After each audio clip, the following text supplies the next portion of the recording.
Hello, Dr. Mike here. This is chapter number 14. And in this chapter, we're going to talk about the personal context of later life. And I discuss physical, cognitive, and mental health issues that happened during that period. I hope that, as I have said repeatedly, that you're taking away some things from our discussions, from our reading. And I know it's a lot of reading. I know there's a lot of material here. And you've got to remember that we're only scratching the surface a little bit. This is an 18-week class in a normal setting, and you still leave feeling like you have just scratched the surface. But I hope that in this shorter venue, in the 6 weeks, that you will at least make the effort to read the material. Remember that in classes like this, you won't retain everything. You may not understand everything, but you just kind of put it on the shelf for the future date because you're going to come back to things and you'll say, we talked about that in developmental psychology. I want to go back to my textbook and look at that issue. This is one of those textbooks that is almost a must-have if you're in any kind of medical field, that you may want to purchase a copy to have for and retain it for your records because it is such a great book. I have books in my library that I've had for more than 40 years because I continually go back to them. And developmental psychology, one of the reasons why I'm a strong advocate for this class for you is that I want you to be the best trained that you can be. And I've said this over and over in the LPN classes, and I say it again here, that I want you to have more than a piece of paper when you graduate. The most dangerous thing that I can think of is to have a piece of paper saying that you have an education and you miss the education. It wouldn't matter so much in other fields, but it matters greatly in the medical field because we are dealing with people's lives. And so it's important that we gain the knowledge that's behind this. Knowledge is, as we have seen throughout the lifespan, it'll be the same thing throughout your career.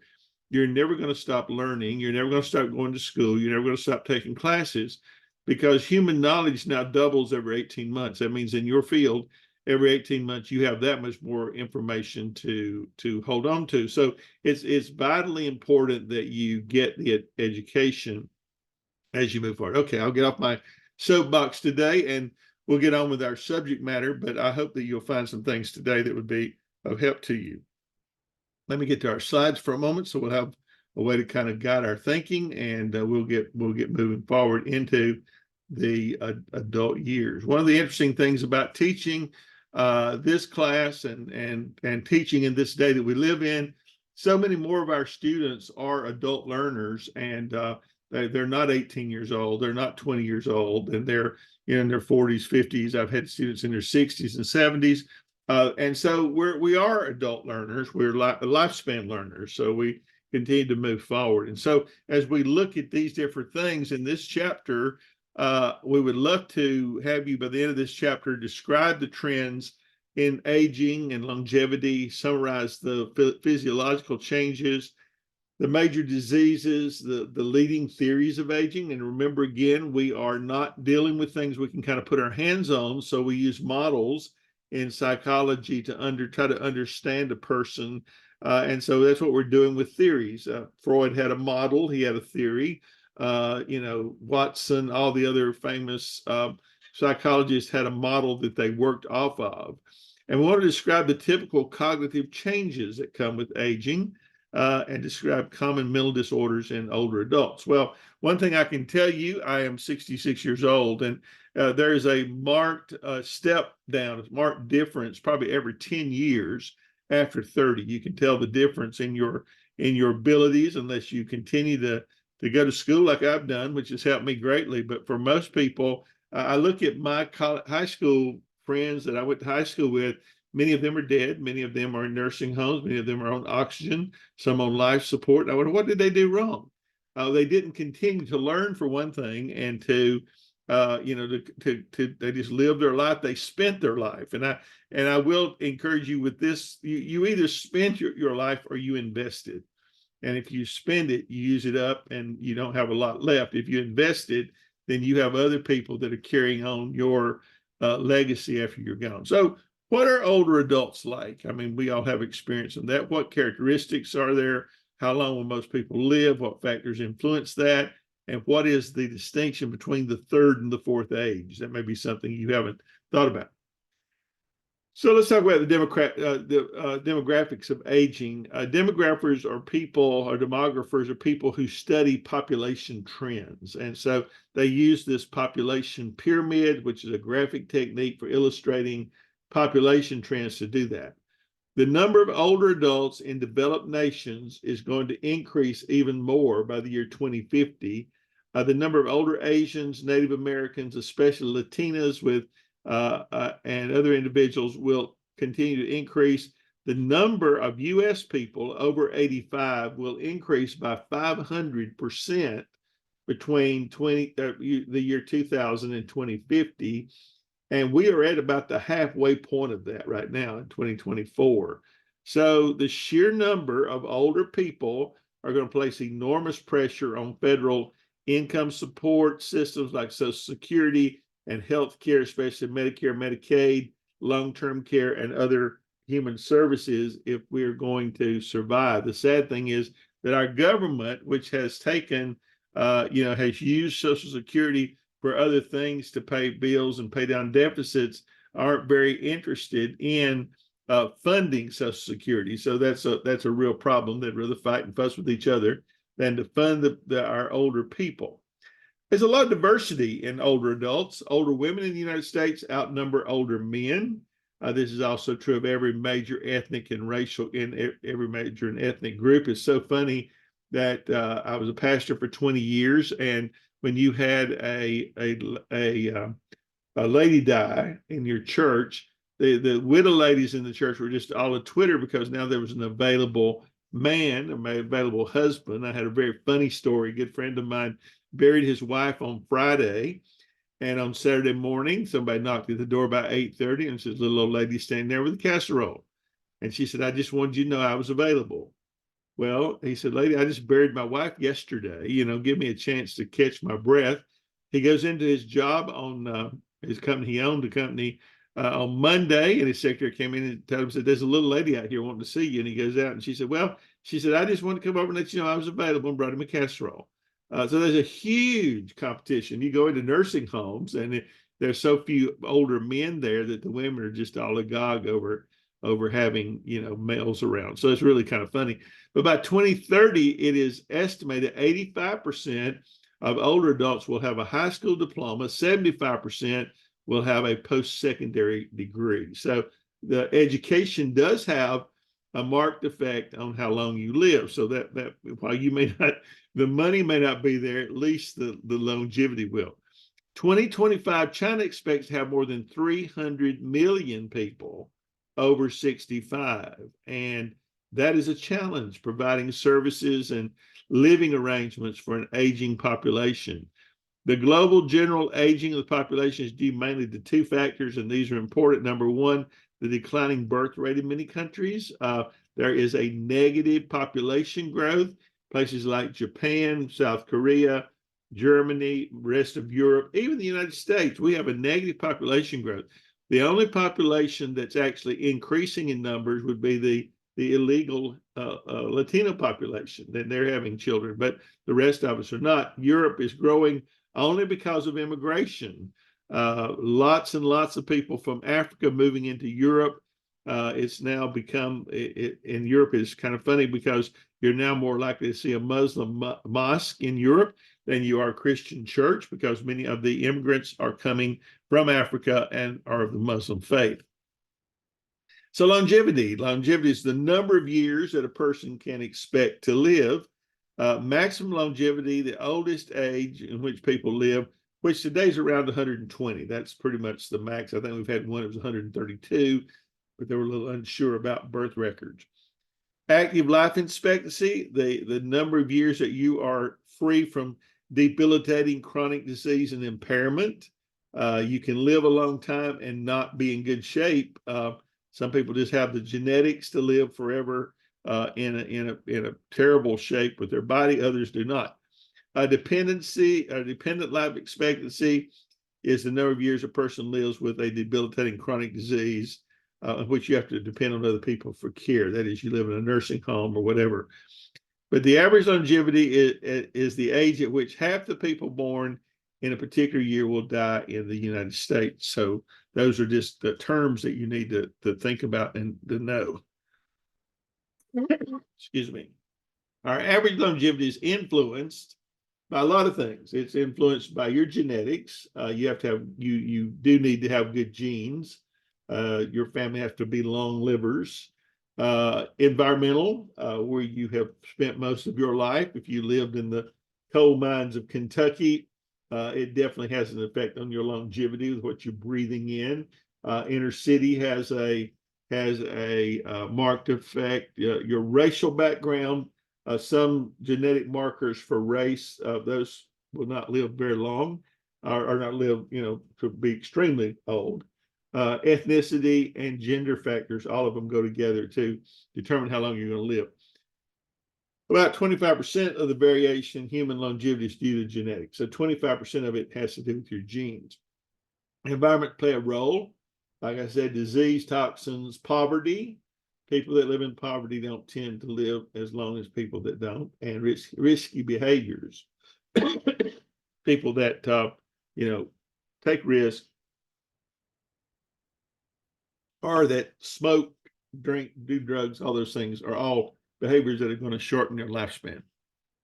Social class also plays a role because some social classes just don't have access to good health care, and so that has an effect.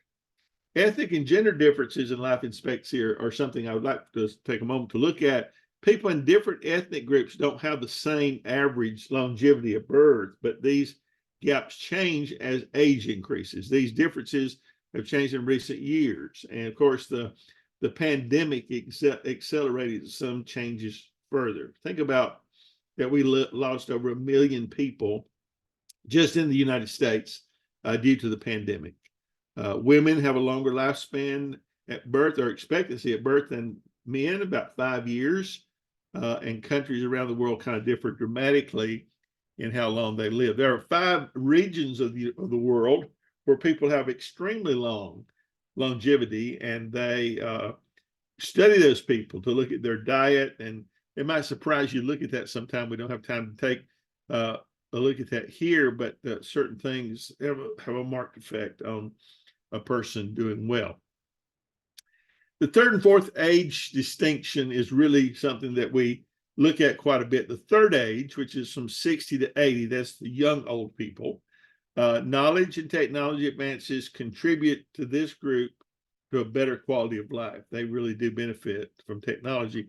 Increased life expectancy, improved physical, mental fitness, high emotional and personal well-being, good strategies to master life's losses and gains. All those things go into that person surviving the longest. The fourth age, that's over 80, that's the oldest old people. Few interventions have been developed to assist this group because, to be honest, not many people lived until recently to get there. The major focus is the choice of housing, or whether they're able to age in place or not, which is becoming more and more the common thing rather than a nursing home. If they can stay in their home and be equipped and be taken care of, then it's much easier than going to a nursing home. There's big losses in cognitive potential, learning ability and learning ability. There's a big loss in that, along with increases in chronic stress, negative effects. There's a high prevalence of dementia among that group, 50% in people over 90, fragility, multiple chronic conditions, problems with quality of life, and then, of course, dying with dignity. All of those are major issues. So then let's look at physical changes in health. What are the major biological theories of aging? What physiological changes normally occur later in life? And then what are the principal health issues of older adults? There are a lot of different models here. Again, we're looking at models. Metabolic theories kind of think that organisms have limited energy to expend, and in a lifetime, a person's metabolism is related to how long they live. So you come into the world with X amount of energy to spend. Cellular theories point out aging at the cellular level, which is interesting, and then causes that limit the number of cellular divisions have to do with chromosomes and DNA, the free radicals, because your chromosomes and your genes get mutated through life by your exposure to radiation and pollution and different things. And so genetic programming may get whacked up, just like your computer gets glitches from viruses and things. The human body is in some respect, and I say this very carefully, the human body is a big computer in so many ways. That's the best analogy we can draw from it. If you want a model of understanding your body, look at the computer and understand the things that go wrong with it. And we have about the same understanding of our bodies as we do our computers. So those of us that are older, that weren't born in the computer generation, kind of think about that analogy. You struggle with your computer, you struggle with all these different things that we ask you to do in education, but then your granddaughter could come in and do everything for you. Hopefully, and I don't know if that's true, hopefully they'll understand their body a bit better than you and I understand ours. There are changes in the neurons in your brain cells as you age. Alzheimer's and related diseases are the biggest change. You have levels of neurotransmitters, these chemicals, kind of your brain, to put it very bluntly, these terms here that are, I call them $50 words, basically have to do with this amylase protein in your brain that kind of gets gummed up. Think about spilling a Coke onto your keyboard for your computer and how gunky, sticky that is, and how impossible it is to get that out of that keyboard. You pretty just have to go and buy another keyboard. That's the same kind of thing that happens in they think, in the brain cells and neurons of people that begin to get dementia and to get Alzheimer's. And they really can't diagnose either one of those until there's a postmortem after you're dead. So they're not really sure if you have either or which ones you have. They're just the same symptoms. And so these changes have a lot to do with that slows down the working of your neurons. Brain, then there's heart and lungs. Two important age-related structural changes in the heart are the accumulation of fat deposits and then the stiffening of the heart muscle that's caused by tissue changes. Those are the two biggest things that older people tend to deal with. Atherosclerosis is a disease that's caused by calcification and blockage in the arteries. You're probably well aware of that. You can have ischemic mini strokes. You can have vascular accident strokes or bleeds on the brain. Vascular dementia is a disease caused by the hardening of the smaller arteries where your memory and your brain just doesn't quite work. And then there's pulmonary disease where your lungs also have a problem with breathing. And a lot of this with COVID has been exacerbated. People come away from COVID with lung damage that is permanent because of the pneumonia, having to be on a respirator. One of the facts that was confronted with COVID was the fact that once you get a certain age person onto a respirator and the body starts using that breathing, your body tends to stop doing something when you start using artificial means to do it. One of the things with kidney dialysis, for instance, once you're on dialysis, unless you get a kidney transplant, you will never come off of dialysis. Well, the respirator is something like that as well. Once your body gets used to that, getting someone off of a respirator is a major job, and it usually leaves their lungs weakened. And so we see a lot of that with COVID that has become a major problem, and people that have had COVID tend to struggle. I mean, severe COVID, they can't tend to keep it, reoccur. I mean, one brother has had it 3 times. It tends to keep coming back. So your body becomes kind of immune to the things that keep you from having it. Then there's vision problems, of course, all kinds. I'm not going to go through all of these. You know the terms: cataracts, of course, glaucoma. These are macular degeneration is a big one, retinopathy. All of these things make older years very, very hard. You lose your ability to read and to see, and cataracts is a big one, but luckily we have great ways now of fixing cataracts. In fact, my uncle, who is 92, just had both eyes done, and he can see a bird down the road on the mailbox now. He couldn't see anything before. His wife was reading the traffic lights to tell him when they turned green. That's how bad it was. And she's having hers done next week. She's 85. And they're looking forward to being able to see again, which really does keep you connected. If you can't see, you can't watch TV, you can't read, you can't play golf, you can't do anything. And so this is a major thing to help older people to stay connected. So always with hearing, you do have hearing loss. I think most people, especially if you worked in factories, I have some hearing loss from working at BMW, but that steady, quiet hum that you listen to the whole time you're in the factory, it doesn't have to be loud noises. It can be just busy noises that will damage your hearing. Other senses, you lose your taste, your touch, your temperature, pain sensitivity.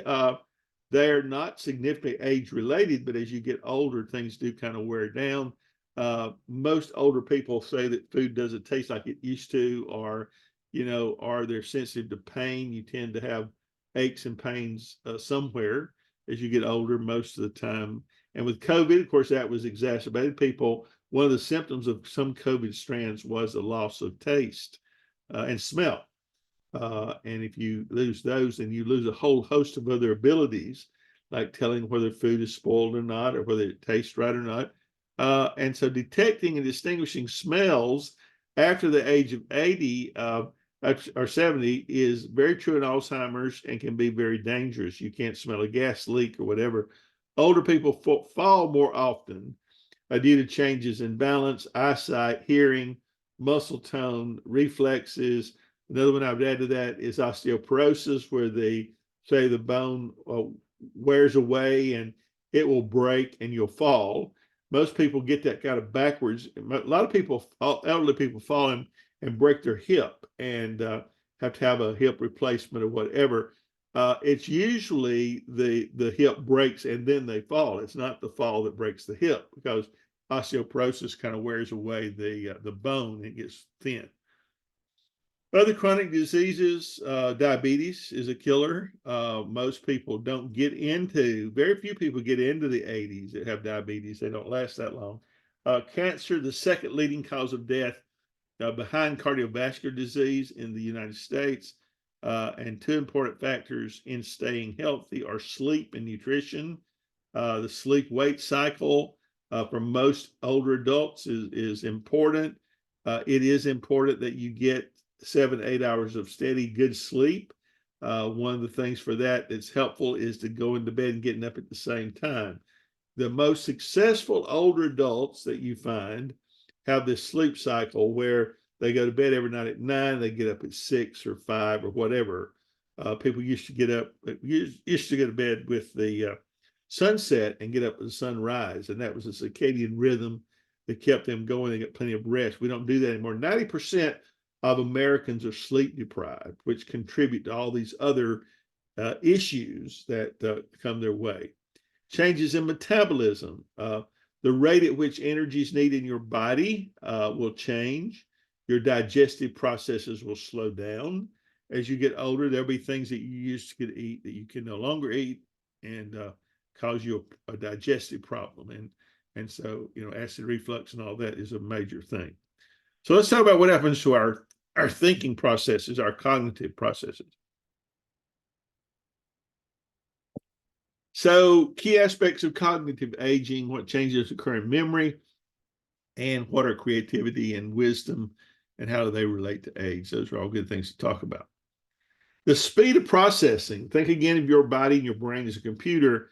As your computer gets older, your processing speed, they keep coming out with new speeds, the internet now at 5G, and I think I've got a new one coming later, it's even quicker. How quickly a person reacts to make specific responses, it slows with age in some situations, but especially in the ambiguous ones. Lifestyle factors like diet, stress, substance abuse, exercise, environmental factors like education influence aging. The more educated you are, the better you usually move with cognitive function. The most important criterion for judging whether a particular cognitive change matters is determining the degree to which it affects the person's daily life. If you get to where you can't do something that you desperately need, like dressing yourself, That is one common thing in older people. They lose the ability to dress themselves or to cook because they can't remember to turn the stove off, or all they said they burn all their food, or they do it. Then it becomes a serious matter in which they either have to have some help or they have to be moved somewhere where they can have help. Memory's always been a great interest to me. You have a working memory, processes and structures that hold information, problem solving, decision making, learning. It's small in capacity, it declines with age. Without continual attention or rehearsal, you lose information. So you constantly have to rehearse. They're all past now, but I had three very dear friends. One of them still living, two are dead. The father-in-law and the two son-in-laws. The father-in-law and one son-in-law is passed. They had memorized the entire Bible from Genesis to Revelation. If you know anything about the Bible, you know that is quite a huge piece of work. And they memorized 3 hours a day, and they recited, and they could pick up with any verse in the Bible, and they could quote you until you told them to stop. I mean, amazing. Your memory is largely what you make it. Now, whatever age you're at now, 30, 40, 50, your memory, you say, well, I don't have a good memory. It's because you don't use it. You don't practice. You don't recite. You don't try to remember things. But you can expand that just by memorizing things. I used to memorize scripture verses as a pastor. Those verses that I memorize, I still have in my head. There is explicit memory. It's conscious, deliberate memory for previously learned information. If you take algebra, you don't take algebra again. Geometry, you probably don't take geometry again. You may not think you remember much, but if you went back to it and tried to use it, you'd be surprised. And then there is illicit memory, which is unconscious. It's autonomic. It is previously learned information. It's just waiting for you to use it. Autobiographical memory of events that occurred in your life. My first memory was at probably 3 years old.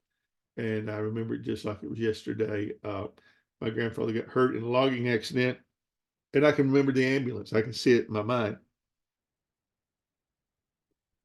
And I've held on to that now more than 63 years. So, that kind of stuff kind of sticks with you. When is memory change abnormal? We all have forgetful moments. We call them senior moments, but we don't normally worry about memory loss and its possible implications of disease. A serious problem can be suspected when it begins to interfere with your daily life, right? When you get in your car, you drive to town, and you get stuck, you don't remember how to get home. Now that sounds absurd. It's happened to two friends in the last few years. They get to town. One guy got to a traffic light in the middle of town and just stopped. He couldn't go on, couldn't go back, couldn't go right, couldn't go left until somebody who knew him came up to the truck and knocked on his window, and he rolled the window down. And he said, "Is anything wrong?" He said, "I don't know where I'm at." And immediately, of course, that triggers other things, but it becomes a huge issue. Forgetting to take a bath, forgetting to eat. One of the things that happens with older people with dementia is that they forget how to swallow, and either have to be put on a feeding tube or something. So they can't take food in. They don't remember how to swallow or chew their food. They don't remember how to chew their food. They have to be told, as long as they can, process that. Chew your food, swallow your food, and of course, in nursing facilities, that kind of thing doesn't happen very often. So memory aids can help with some of that early on, and there's a lot of things that you can do to kind of help that. So these are some pretty interesting things. The final stage that I want to talk to you about here is creativity and wisdom. Creativity is the ability to produce work that connects disparate ideals in novel ways. And once you begin to lose that, then you're really getting into that last stage. Wisdom, though, is not really related to age. The model of wisdom is understanding actions that fit situations and being able to give advice. That's one of the things we lose greatly when we lose a million people to COVID, and 250,000 of them were our grandparents. Most of you remember your grandparents or your mom and dad, and you remember the wisdom that they had about life that you depended on. Think about your grandchildren. Think about 250,000 grandparents whose grandchildren will grow up without that. How valuable do you count that wisdom that your grandparents shared with you or your mother and dad? It's invaluable. I mean, it's of such great value that people would pay for it, but once they're gone, they're gone. So that's one of the process of getting old that we think about, we need to think about. And the common wisdom model focuses on central aspects, like perspective, balance of viewpoints, humility, adaptability, all those kind of things. And so read that carefully. I think you get more out of it reading it than me just talking about it. And finally, we talk about mental health and intervention. There is a time when you have to intervene with older people that maybe it makes for some tough calls. Depression is a huge thing. Remember, we talked about the fact that there are certain points in your lifespan where loneliness and being alone really bothers you. One of those was at 50, one was at 80. So now we're in this last thing in the 80s. They get really depressed. My mother, when she had Alzheimer's, she just wanted to go visit her parents. She wanted to go back to her home place. She could see it just up the road. She wanted to walk there.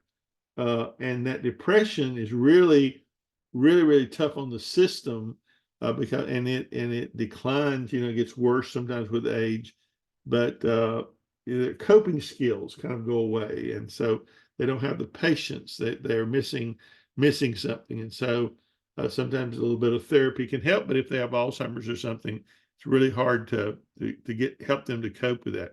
Some people have anxiety disorders. Some of that may be related to vitamin deficiencies or being over medicated. Those are things that you check on in older people, is what kind of medicine interactions. We live in a day when we go to 15 different doctors. They all prescribe different things, and one doesn't know what the other one's doing. And so it's very easy to be over medicated, and over medicated will cause psychological problems and psychophysiological problems. And so that's a problem. But also sometimes, there's just too much medication to function. So that's the deal. And dementia, of course, we've talked about that. Alzheimer's and dementia are in the same kind of family, but they can't really diagnose it, as I said, until there is a death, and then they can go into an autopsy. And for sure, some of the Alzheimer's will end up with incontinence, so the loss of control of your bladder, your bowels eventually. Usually by that stage, people are in a nursing care facility, and we have no idea what causes Alzheimer's. So, I've lived through this, and it's the same. Nothing has changed very much. So what can be done is pretty much make them comfortable, make sure they're safe, make sure they're clean, make sure they're fed. Parkinson's disease is another major disease, a brain disease. The motor symptoms are very slow walking, getting in and out of chairs, slow hand tremors, but it can develop into a form of dementia eventually. And it's caused by a deteriorating dopamine production in the midbrain. Symptoms are treated by drugs that raise dopamine or aid its delivery to the brain. Neurostimulators may prove effective somewhat, but it is a pretty debilitating disease to go through. Chronic traumatic encephalopathy is a form of dementia caused by repeated head trauma, like concussions. People that play football will tend to have this in their older years sometimes from all that head banging. So sports has a big effect on something like that, of course. So as you look at these things and think about them, most of us in this group, I'm much closer to it than you are, since I'm in the early old. I don't feel early old, but it's something to think about if you have to deal with your parents. Many of you working in nursing facilities where this kind of information should be of a great help to you in your daily work and help you to do a better job at what you're hoping to accomplish. You're doing great work as a nurse. I think it's a calling. I don't think it's a job. I think it is a calling. And if you don't have the calling, you may struggle a bit with that. But let me encourage you to learn all you can. You find some things in our study here that you are interested in. dig a little deeper, go back to the textbook first and read through that material again, and then go find other sources and think about what you will never learn too much. You will never know too much. The more you learn, the better you are for your patient, and of course, the better you are for yourself, because you get that grand feedback of having helped someone, or maybe you can help inform the family somewhat of what's going on as being fairly normal. They only see one person. They see their mother, their dad, their grandmother, their grandfather, and it's quite disconcerting. You see 100 people like that every day. And when you have the knowledge of lifespan things that we've talked about, you can say, well, this is fairly normal for that age group, and this is not anything, out of the ordinary. You can't offer medical advice, but you can offer comparative understanding to kind of allay some of their fears. And you don't want to get too involved, but you do want to be able to offer some kind of consolation, because they will talk to you about that. So hopefully this will be kind of a helpful jumping off point for that. Okay, we'll see you next time. Have a great day. Enjoy your reading, your learning, and let's move forward. Thanks.